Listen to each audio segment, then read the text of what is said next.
est reparti pour la suite du cours sur Marx. Donc, j'avais dit que je reprenais ici. C'est ce qu'on va faire. Donc, ainsi, au sein du mode de production capitaliste, Marx affirme que la société est structurée par deux groupes facilement identifiables. Ok ? Donc, facilement identifiables, deux groupes, et les membres de chacun de ces groupes, on va voir, appartiennent à chacun des groupes en fonction de leur position dans les rapports sociaux de production, et conformément à ce que j'ai dit plus haut dans le cours, donc dans la vidéo numéro 2. Alors, deux groupes qu'on va décrire. Le premier groupe est celui que Marx nomme le prolétariat. Okay, le prolétariat. Ce groupe est composé par tous les individus qui ont pour point commun de ne rien posséder, mis à part leur force de travail, et qui sont obligés de vendre leur force de travail en échange d'un salaire pour survivre. D'accord ? Donc le prolétariat, c'est voilà, les membres du prolétariat, ils sont très facilement reconnaissables. Ce sont les individus qui sont tellement pauvres qu'ils ne possèdent rien. Ils n'ont aucun héritage, ils ne possèdent pas leur logement, ou ils ne possèdent pas de machines, ils ne possèdent rien du tout. La seule chose dont ils disposent, c'est leur force. Et chez Marx, c'est la force physique. Donc ils ont une force physique et ils vont essayer de gagner leur vie en vendant leur force de travail à une autre catégorie d'individus, c'est le deuxième groupe, qu'on va voir juste après, et pour essayer d'en tirer un salaire. Et avec ce salaire, évidemment, ils achèteront de quoi se nourrir, voilà, et de quoi nourrir leur famille. Donc ça, c'est le prolétariat. Donc vous voyez bien que le prolétariat est caractéristique de leur place dans les rapports sociaux de production. Ce sont des exécutants. Ce sont les gens qui exécutent les ordres de ceux qui les payent pour produire des biens et des services. Donc là, il n'y a pas de... C'est bien conforme à ce qu'on a dit sur le rôle des rapports sociaux de production, du critère des rapports sociaux de production. Alors, on repère donc facilement les prolétaires en fonction de leur place, ce que je viens de dire, dans les rapports sociaux de production. Ce sont des ouvriers, et donc ils sont salariés. D'accord ? Des ouvriers salariés. Ils ont un salaire et ils font ce qu'on leur dit. Est-ce qu'ils ont un contrat de travail ? Sûrement pas. À l'époque, il n'y avait pas de contrat de travail. C'est après seulement que ça a été mis en place, et par la lutte d'ailleurs. Je ferme la parenthèse. Donc le deuxième groupe est constitué par ce que Marx nomme la bourgeoisie, ou également appelée propriétaire des moyens de production.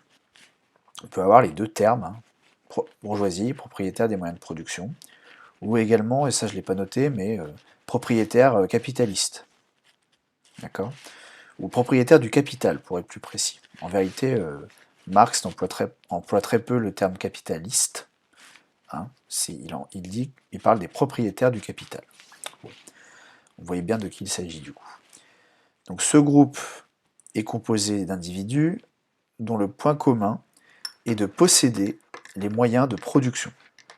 Qu'est-ce qu'ils ont en commun ? Eh bien, ils sont propriétaires de quelque chose.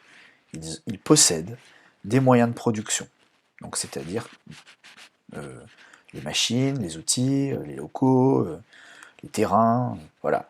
Tout ce dont on a besoin, tout ce dont en vérité les prolétaires ont besoin pour travailler. Donc ils possèdent ces moyens de production, les bourgeois. Et l'autre caractéristique, c'est que les bourgeois cherchent à s'enrichir.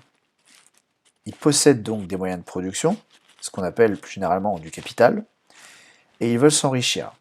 C'est-à-dire qu'ils vont essayer de faire fructifier le capital qu'ils possèdent.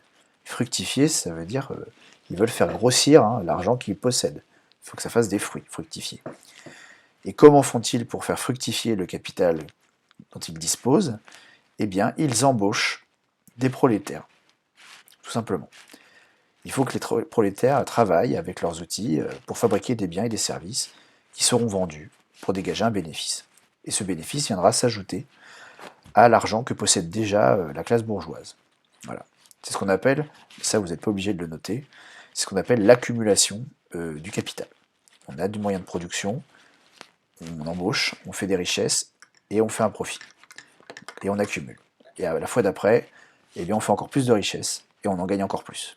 Et ainsi de suite. C'est l'accumulation du capital.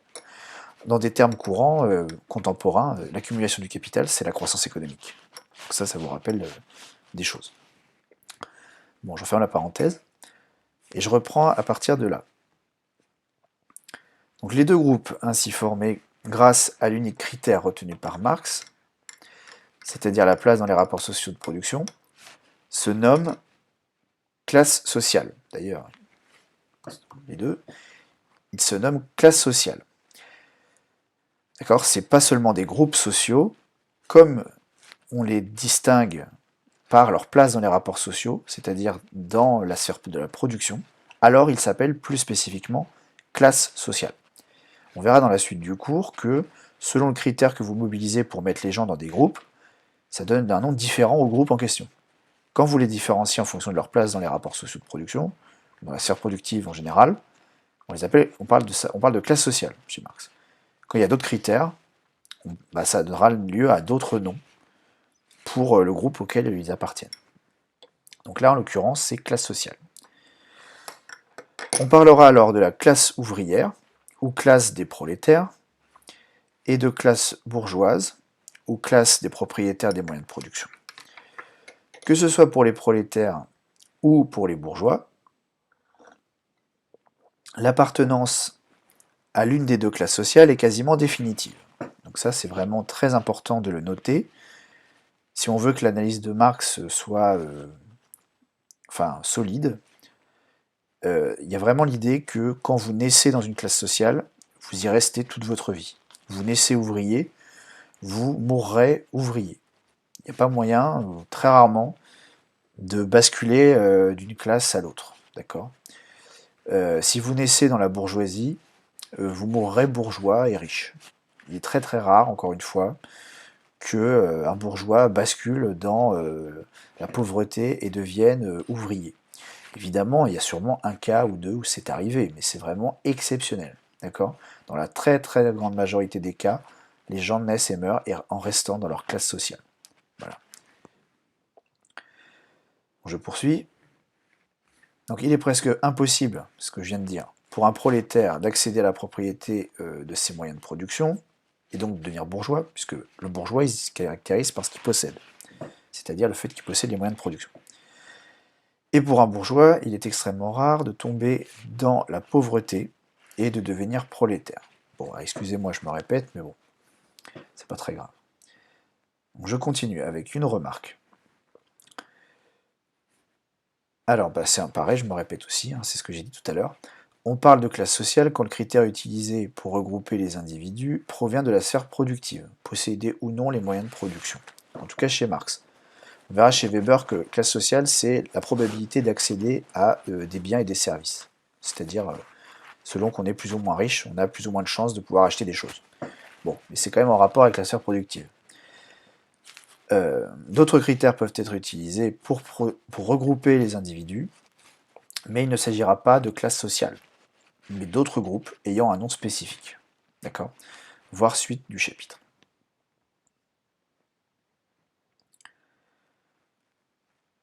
Donc, classe en soi et classe pour soi. La vidéo. Bon, je sais pas, ça fait combien de temps que je parle. Bon, on y va. Petit 2, donc classe en soi et classe pour soi.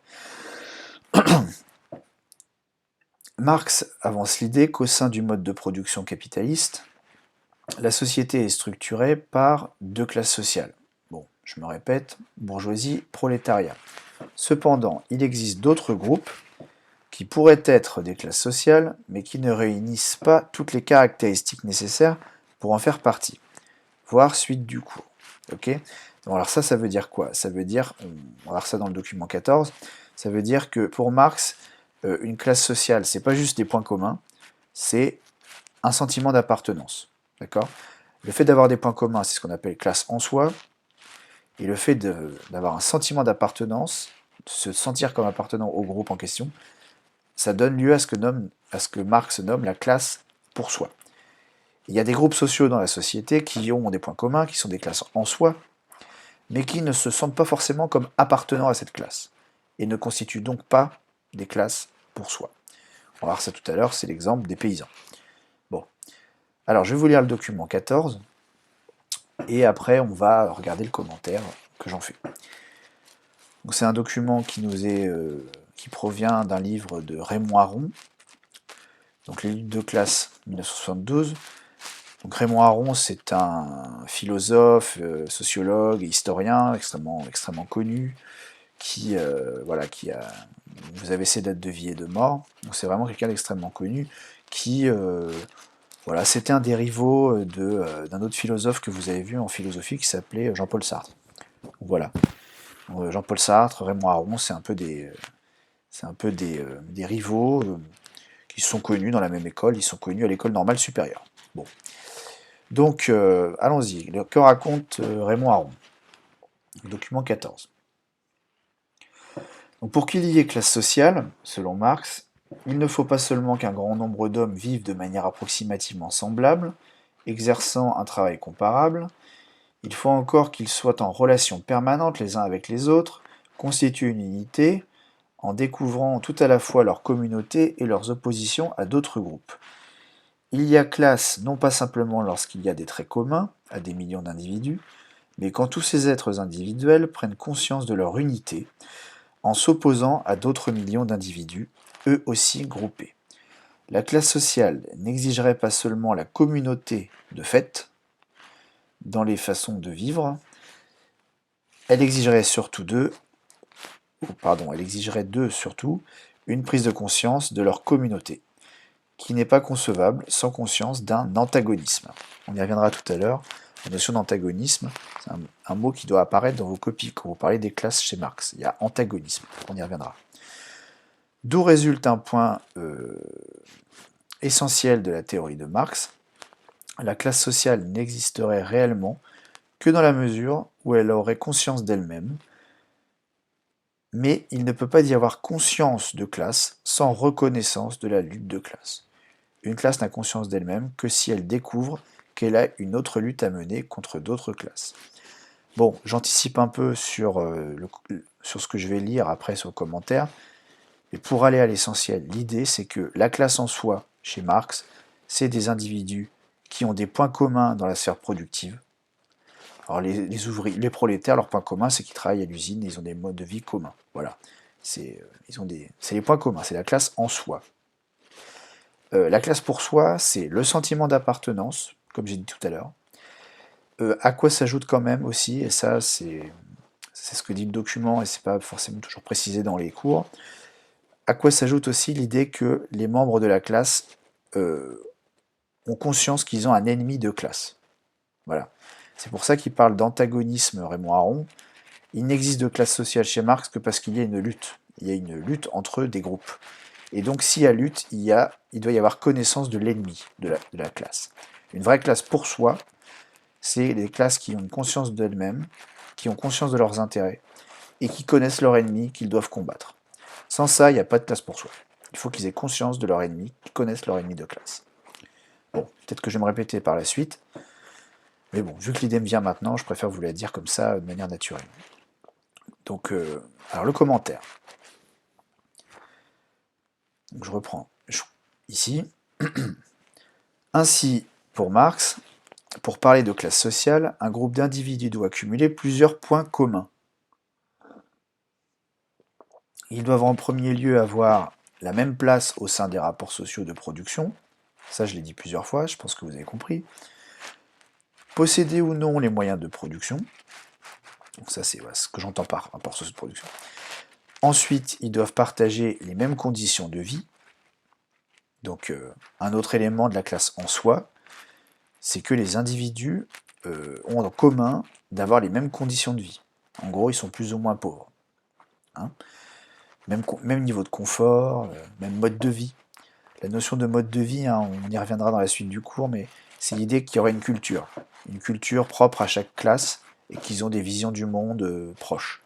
Un autre élément de la classe en soi, c'est le fait de partager une même culture. Bon, on y reviendra après. Donc c'est mode de vie. Si un groupe d'individus réunit ces deux conditions, alors pour Marx, il s'agit d'une classe en soi. Vous voyez, la classe en soi, c'est deux choses, hein. Des points communs en termes de niveau de vie et des points communs en matière de place dans les rapports de production. D'accord? Dans les rapports sociaux de production. Ça nous donne une classe en soi. Cependant, il ne s'agit pas d'une classe sociale au sens plein du terme pour Marx. C'est-à-dire que ce n'est pas une classe sociale complètement. La base, c'est un bon début, hein. On a une classe en soi, mais pour faire une classe pour soi, il faut quelque chose de plus. Donc pour Marx, car une véritable classe sociale doit réunir deux autres critères. Il faut de plus que les membres de la classe aient une conscience de classe, c'est ce que j'ai dit à plusieurs reprises, c'est le fait qu'ils se sentent comme appartenant au groupe en question. Ils doivent se sentir prolétaires et se revendiquer comme tels, ou alors se sentir bourgeois et se revendiquer comme tels, par exemple. C'est-à-dire qu'ils se sentent comme appartenant à leur classe et qu'ils aient conscience de leurs intérêts de classe. C'est le deuxième critère, hein, qu'ils aient conscience de leurs intérêts de classe. Ça veut dire qu'ils savent ce qui est bon pour eux. Ils savent quels sont leurs intérêts et pourquoi est-ce qu'ils doivent les défendre. Okay, conscience de classe, intérêt de classe. Et enfin que les membres de la classe aient conscience de leur adversaire de classe. Bon, en y regardant de plus près, ça fait 3 critères et pas 2, mais c'est pas très grave, je pense que vous avez compris l'idée. Hein. Conscience d'elle-même, conscience de ses intérêts, en fait ces deux éléments, vous les réunir. Et le deuxième véritable élément, c'est le fait d'avoir connaissance de l'adversaire de classe. Quel est l'ennemi de la classe prolétaire, par exemple, ou quel est l'ennemi de la bourgeoisie. Hein. On peut dire que les bourgeois considèrent les prolétaires comme leurs ennemis parce que c'est des coûts financiers. Pour faire du profit, il faut payer les ouvriers. Donc le but du jeu, c'est de les payer le moins cher possible.